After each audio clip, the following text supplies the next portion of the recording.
KZs, KZs, whichever you want to call it, I don't care. This brand is definitely something that everybody knows of, not only when you're trying to step into the audiophile world or basically just trying to ask someone if you have a better recommendation of a cheap but affordable and nice sounding IEM. This brand comes to mind because this brand definitely is known to be very budget friendly for almost everybody. Heck, even some of my friends in university knows what a KZ is. And not only it is famous for that, but it is also famous for the fact that no matter how expensive you purchase it, it all sounds the same. It all sounds the same. But for some reason, these don't sound like KZs for some reason. Let's talk about it.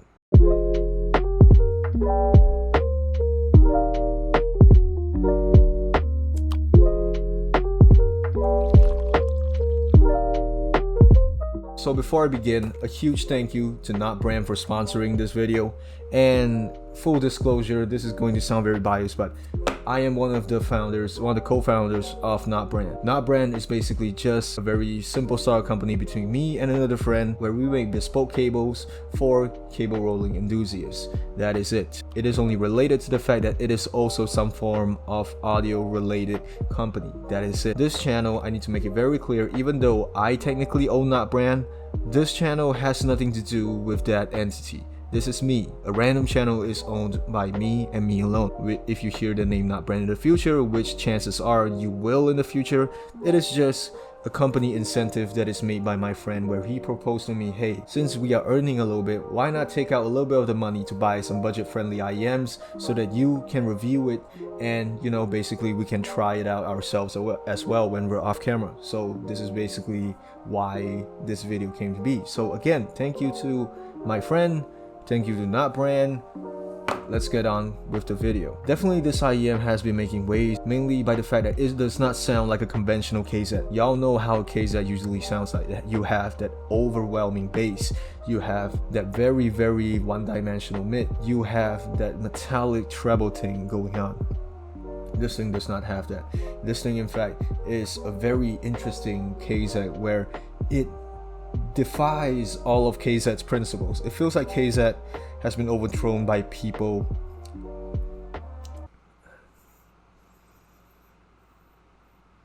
with a better political stance where they can have a tuning that is more politically acceptable.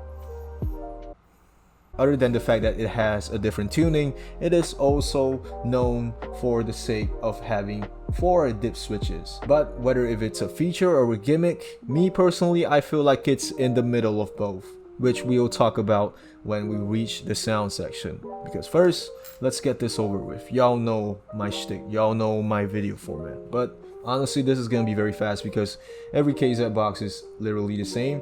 You are being given a very small, compact, simple box. Nothing new, nothing crazy.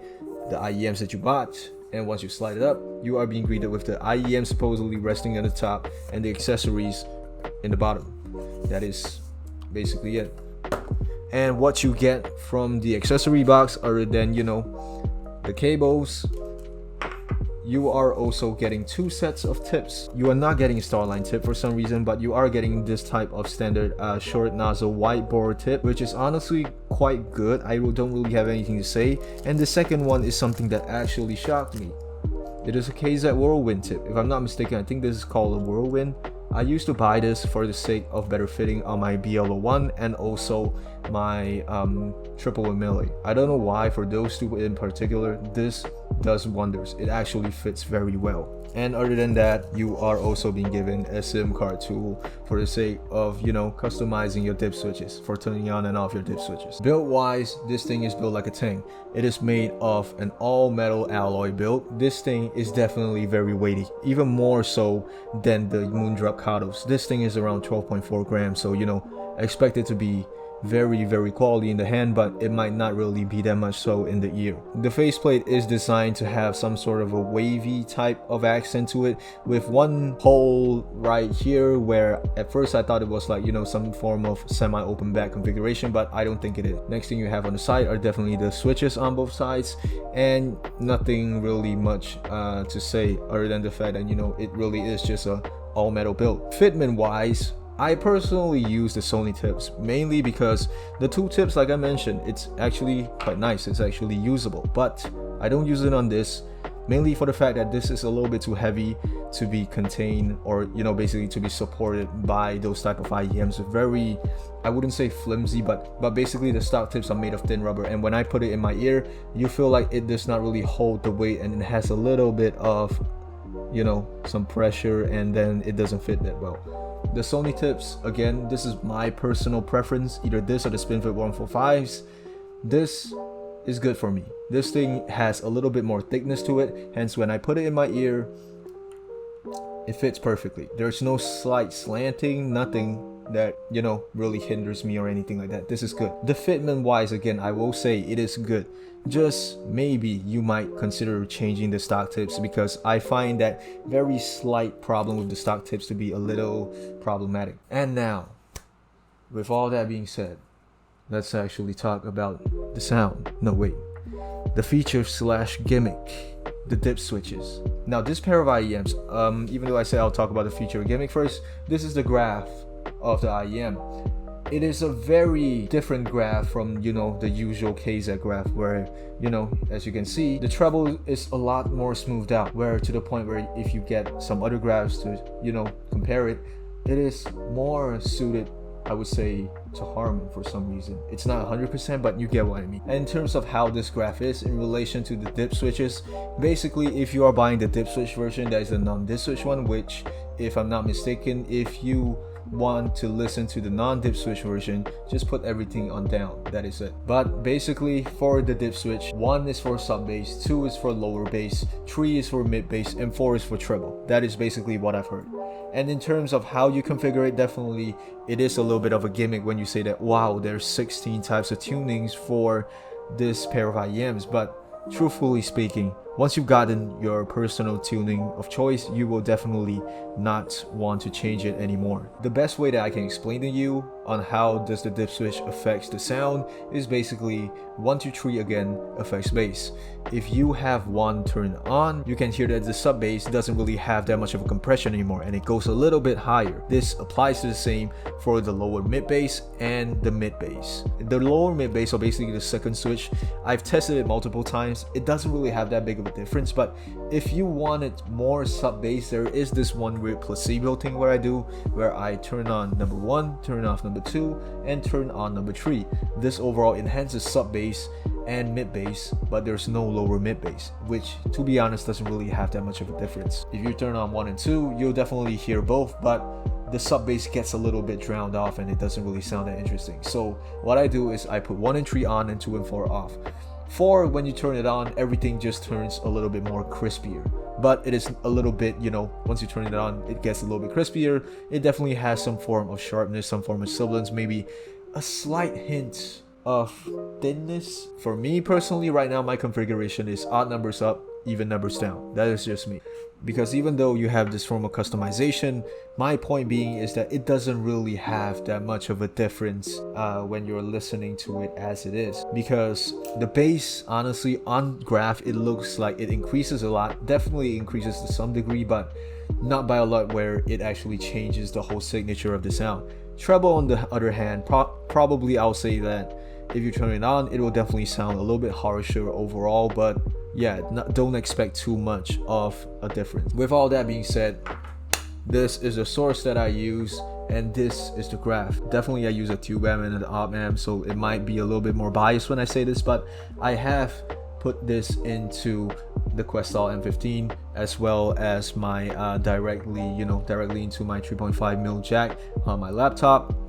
It overall sounds like a very warm V-shaped IEM, but nevertheless, let's start breaking down everything, starting from the bass. Also, again, please remember that even though I have a configured up-down tuning, if you bought this pair of IEMs, you can also do so. If you feel like what I said is a little bit too much, don't forget that you can also turn off the bass. If you turn off all of the dip switches, definitely this pair's bass will sound more on the neutral side. But if you turn on 1 and 3, from my personal experience, it sounds a little bit more catered to V shapes. Sub bass is decent, but I would say it's a little bit on the muddier side and there's not really that much rumble to it. Mid bass, when I hear about it, it is, I would say, more decent, quite simple. I wouldn't really say that it's phenomenal in some reason.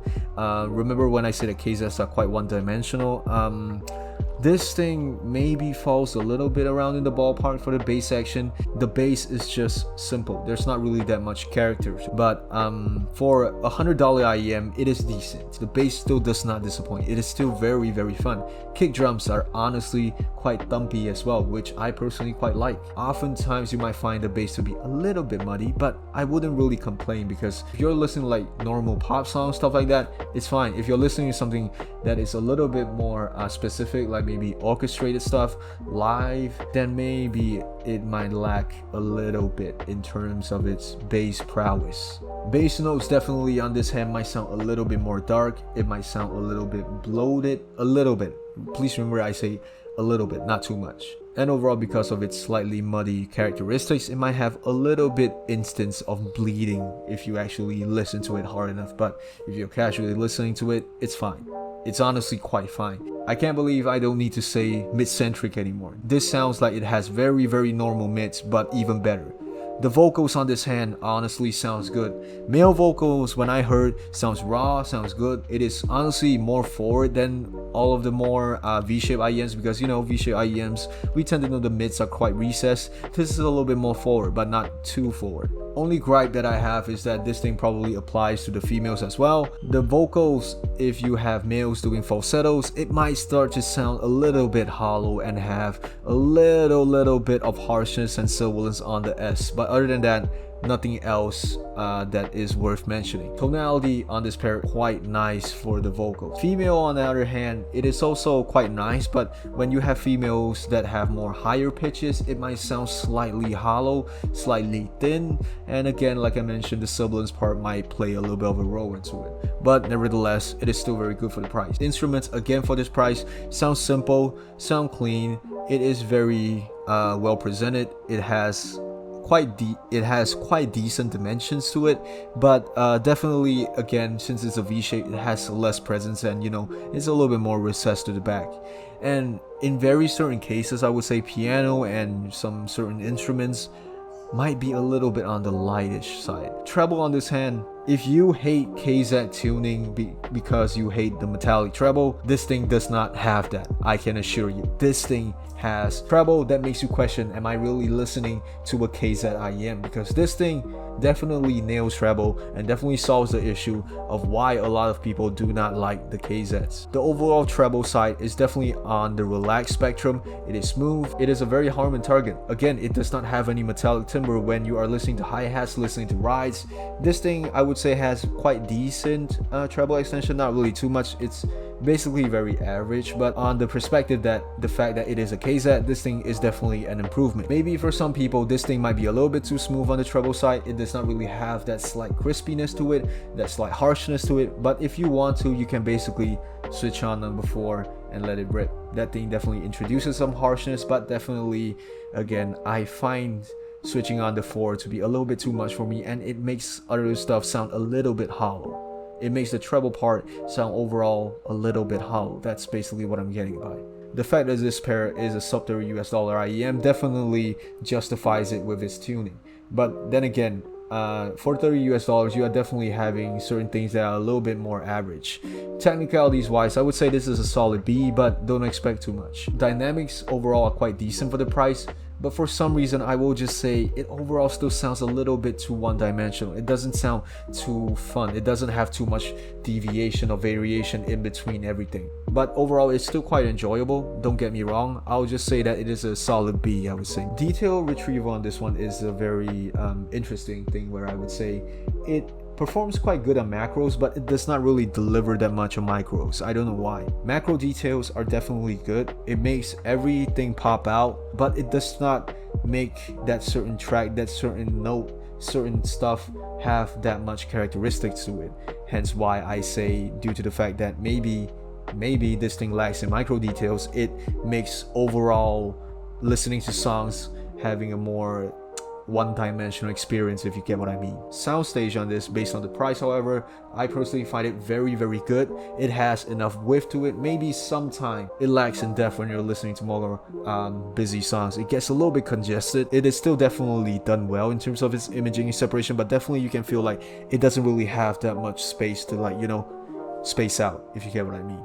But overall, my personal thoughts on this is that it is still a very good IEM. It is honestly quite a game changer for KZ to put out something like this. This pair of IEM basically made me remember the time when I tested out the KZ Clinical collab, where, you know, it basically has a more different tuning than your standard KZ. So definitely quite an interesting pair of IEM. Conclusion: if you are watching this and you want to purchase a first pair of IEM, this pair is not really that bad of a choice. It gives a very decent amount of technicalities and also tuning for the price that you pay for. And at the same time, I feel like this is a little bit off tangent, but having dip switches makes you understand how does a graph work. Like, if you are actually very interested in the audiophile community, using this one dip switch thing can make you understand the difference between a higher bass shelf, a lower bass shelf, better treble, a less harsh treble. You get what I mean. So overall, this introduction of this IEM definitely is a very good benefit throughout this whole community. That is basically what I had to say. Wow, why did I suddenly sound so diplomatic? KZ sponsor me, I guess. But basically, that is it for my very quick review on the KZ D5. I am a person that now constantly listens to something that's within the realms, within the price range of a Kato, a Heyday, the XBA3s. So the fact that having an IEM in my hands right now that has such big of a gap in terms of price, but it still impresses me, I think this probably explains a lot as to why I'm making this video, as to why I'm saying this. So that's it. Thank you for watching this video, and I'll see you guys in the next one. Where is my cap? I cannot find the cap. Peace.